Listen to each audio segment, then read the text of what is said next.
it's Adrian. Welcome to my channel.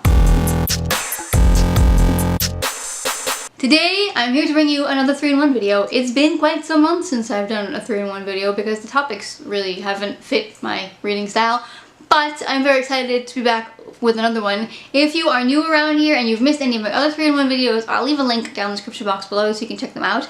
They're like Top 5 Wednesday, but simpler, and they are part of a Goodreads group called BookTubers around the world. Again, all the information will be down in the description box below. You should go check them out. It's great fun. You can meet lots of great BookTubers, and they do 3-in-1 videos.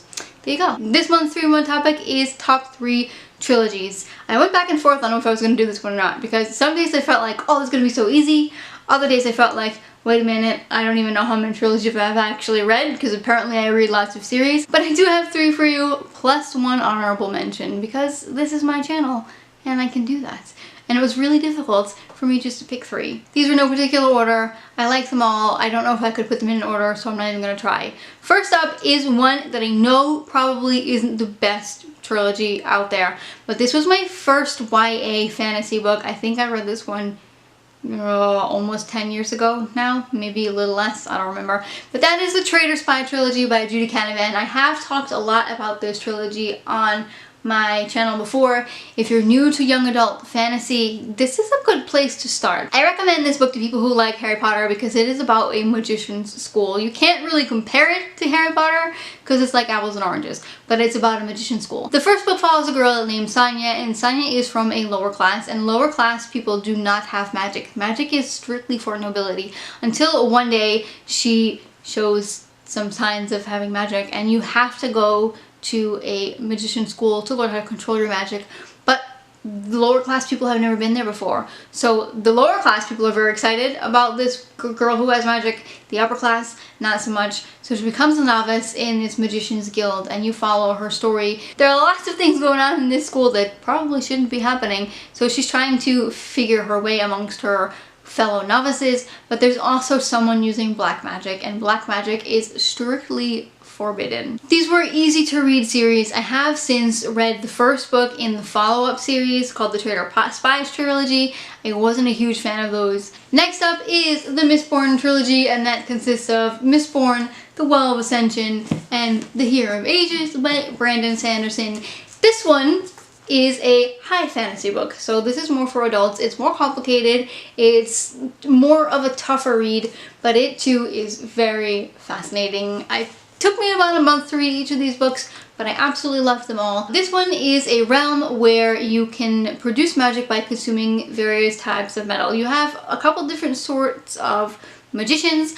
One is called a misting, who can only control one type of metal and so can produce one type of power. And then you have Mistborns, who can burn all types of metals and so have various types of powers.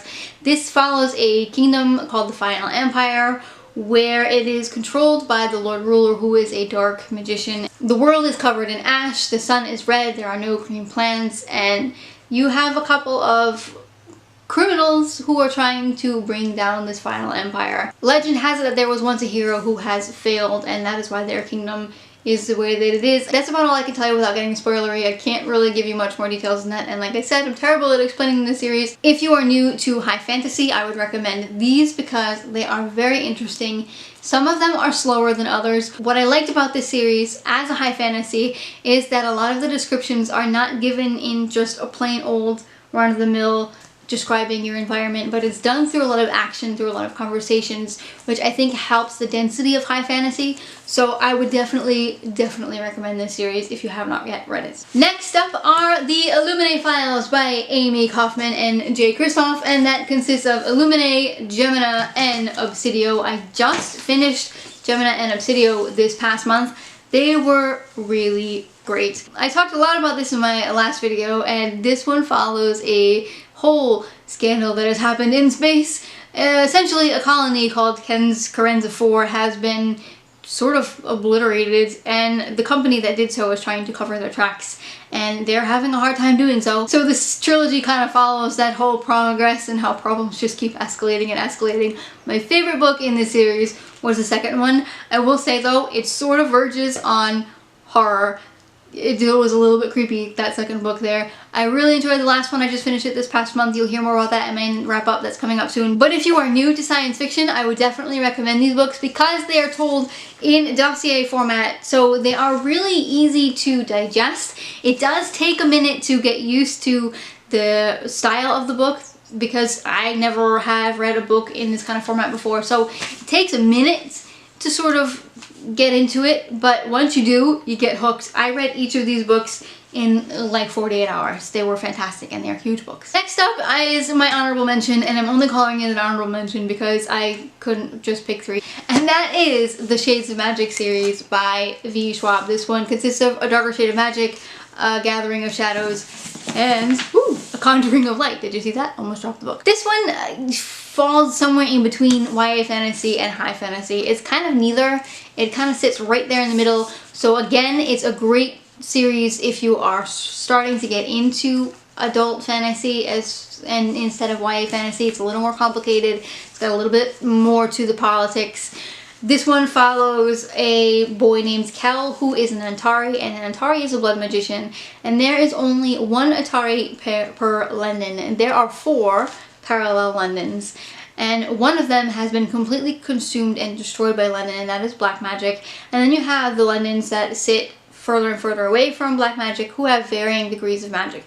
You've got Grey London, who has absolutely no magic anymore whatsoever, which you can compare to our modern day London. There is White London, who has a little bit of magic and they're fighting to keep their magic. And then you have Red London, which is strongly flowing with magic. Cal is from Red London and he is one of 2 remaining Antares. And he gets to travel between all these parallel Londons. Apart from being just an Antari, Kel is also a smuggler. In the first book, we start off with Kel smuggling a object from a London that he shouldn't have, and it brings all kinds of problems. And along the way, he meets Delilah Bard, who is a thief from Grey London. She has no magic, but they sort of end up on this crazy adventure together and learn all kinds of stuff about themselves and about their Londons, and it's very interesting. I will say the first book I liked, wasn't a huge fan. Second book I liked a lot more than I liked the first book, and the third book was the best trilogy conclusion I think I have yet to read, at least from what I can remember. I loved this book. I flew through it. It was so wonderful. So that's it for my top 3 for trilogies. I hope you enjoyed this video. Let me know down below what is your favorite trilogy that you have read, because I need to start some more. I like trilogies because they're a lot easier to commit to than series, although I tend to read way more series than trilogies, apparently. I discovered while prepping for this video. If you enjoyed this video, give it a big thumbs up. If you haven't yet, I would love for you to subscribe. Thanks for watching, and see you next time.